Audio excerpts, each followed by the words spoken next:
I can only imagine what it's going to be that day we stand before our Father and before Jesus, and He says, welcome. And we just fall. I just can almost imagine falling in His arms and saying, thank you, Jesus, for all you've done. Now, this morning's a family service, but I'm going to preach a sermon that we probably heard many, many times. And I probably studied harder for this than I have for most anything I've done in a while, and yet it still comes down to a very simple story and very poignant reason God sent His Son to die on that cross. But a few weeks ago, about 3 weeks ago, I started this series, The Road to the Resurrection Goes Through the Cross. And we started in Caesarea Philippi, and Jesus confronted the disciples in the most wicked place in Israel and said, "Who do you say I am?"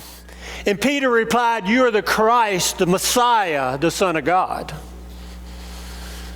And Jesus said, "Upon this rock I'll build my church." And upon that revelation, each one of us has to make a decision. Is He your Messiah? Because He has to be your personal Messiah. And we got to know He's more than just the Son of God. We got to know why He came and went to that cross. But at that moment, He turned. He turned and He set His face towards Jerusalem. And for the next few months, He did miracle after miracle after miracle, and the Apostle John wrote those miracles, and his purpose in writing those miracles down was to prove He was the Son of God. Not just a son, but God Himself. He healed a blind man who'd been blind from the birth, and they said, only God could do that. That's right. He raised Lazarus from the dead, who was 4 days in the tomb and stunk. Only God could do that. But He knew what His destination was. In spite of knowing the pain and the suffering He would go through, in spite of all that, God went to that cross and bore as a human the suffering that we deserve. But in that Garden of Gethsemane, after being betrayed by a kiss by Judas and the guards from the temple and the mob they had worked up, the priests and Pharisees and Sadducees came and they grabbed and they took Jesus and they took Him and they accused Him, knowing that He was innocent, knowing that the jury had already decided His fate, that He had to die for His nation, is how they put it.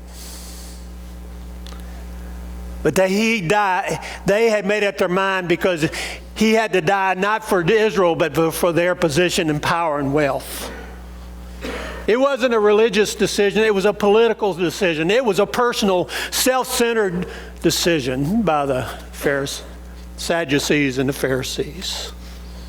And they incited people to be vicious. And they took him to Pilate with their evidence, and they didn't have any. And Pilate said, I don't find any fault with Him, because He did not have any faults. He was God's Son. He was spotless. He was the Lamb without spot or blemish. But it didn't matter. The Sadducees were determined that He would die,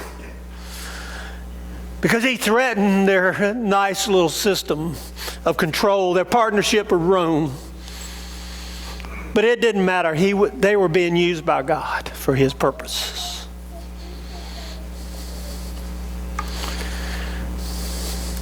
And so Pilate, doing a political thing again, turns them over to the mob, basically, and to the Roman soldiers, and said, do with them what you will. And they suffered. They tortured Him, and He suffered. And the Romans were good at torture.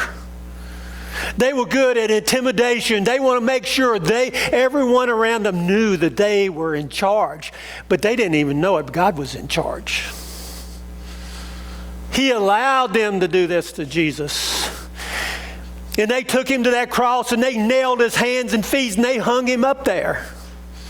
They hung him on that cross